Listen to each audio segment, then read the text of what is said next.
I was just at Oktoberfest at Mount Angel, Oregon, Oktoberfest. It's awesome. If you guys have never been, it's awesome. It's like a 4-day Bavarian festival, and I had never been, and I had always kind of lived far from Mount Angel, but now I live closer. So there was no excuse. And I went, and I actually went 3 times this weekend. It was so much fun. I went the first day with my little dog and my husband, but my dog, Murphy, he didn't like that so much. So it was a little overwhelming. So I went back the second day with just my husband, because then we could go into the big beer gardens where the bands were playing, and we could see, the entertainment, which was so much fun. And kids are allowed in there too. And it's just it's a lot of fun, and they're all different and cool. And then I went back today with my daughter, who had never been, and she had such a good time. We had so much fun. And so it was just she and I wandering around, and it just really struck me how compromised everybody's metabolic health is. Every time I go out in public to these public events, or even just go to Costco, to be honest with you, it's really striking how compromised people's metabolic health is. And it bums me out. It really bums me out, you guys, because when your metabolic health is compromised and your insulin signaling is off, your whole immune system is off. And I just did a podcast last week about this. You can listen to, or a couple weeks ago, I can't remember. It was just my common sense approach to upper respiratory season. And the bottom line is we've got to be metabolically sound. I have a inexpensive course called the Metabolic Revamp Toolkit. You guys can grab that on my website, or we'll put the link in the show notes. That's a great way to get started if you don't know where to start. And I highly encourage everybody to grab it. It's very simple. And if you're a longtime listener to the show, you probably heard me say all those things before. I've just put them all in one place, so you can just go through the 20-some page ebook. There's different guides, there's different cheat sheets and toolkits in there. And it's a great starting point, or it's just a great reminder for a lot of you. And for those of you wondering my thoughts around sugar and different types of sugar and different types of sweeteners, I talk about it in there. If you're wondering about my thoughts around different types of fats and oils, I talk about it in there. It's all in there. And there's also a guide to measuring your waist circumference. And, just for those who need it, it's a really great jump off point.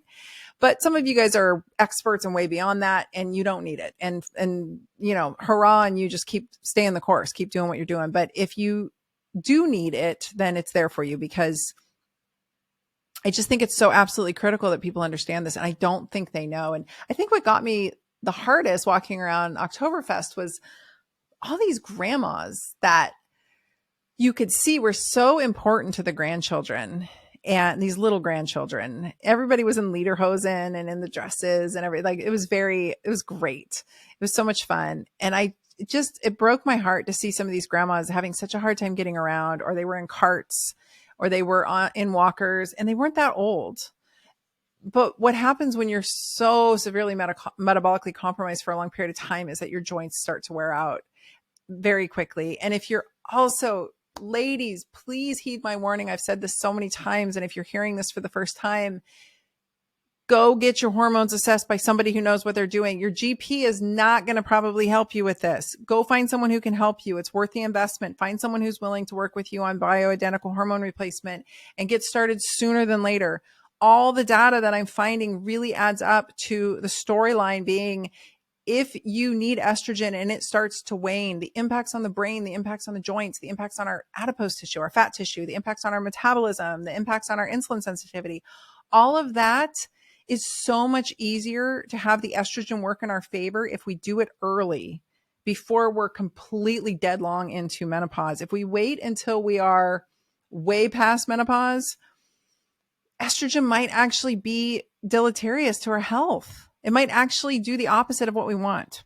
For instance, in a healthy, metabolically sound body, early estrogen is helpful and protective to the cardiovascular system. But once somebody has gone further down post-menopausally, and perhaps going into that, once your estrogen drops, you become insulin resistant, goes into that pipeline and comes out, the other side of it, really metabolically compromised, maybe packing on, significant extra weight. Estrogen can cause your vessels to vasoconstrict. This is where we get the concerns around cardiovascular disease and blood clots. Estrogen can do all kinds of wonderful things to help us with our fat distribution when we take it early. But later, if we've already got a lot of excess weight on us, estrogen just starts acting aberrantly. It's been my clinical experience. It's much, much harder to apply estrogen to somebody who's postmenopausal, has been void of estrogen for years because her ovaries went offline years ago, and is now dealing with the impacts of that low estrogen. Trying to apply estrogen to that body is much more of a moving target than if we can grab her over here. Well, there's still some estrogen on board. So it's a much longer story than this, and I'll write a book about it someday, I promise you, but just trust me on this one. Get on that sooner than later. Get on the metabolic health tips sooner than later. The second you start seeing your waistline start to expand, you are looking at some level of insulin resistance, and it's just going to get worse, right? You're just going to progress from there further down that path, especially the ladies, men too. And I'm a big fan of applying testosterone early as well to men who need it as they're going through andropause. So we're talking just physiologic levels of hormone replacement that can make such a difference. And while I look in the mirror lately and I think I look like a haggard mess, like I said, my hair's falling out, I've got new wrinkles. The stress of all this has been a lot. I still hear from people, gosh, you look so great for your age. You look so great. And I'm telling you, it's because I've utilized BHRT like for 15 years, probably at this point, at least my early to mid 30s. I've been using HRT, tiny levels, to keep myself steady. And there's new data to show that we have significant aging drops around age 44 and around age 60, meaning we just go through this. We don't age linearly. We just have this significant aging event around 44 and then again around 60. Mine wasn't around 44. Mine was around 47, 48.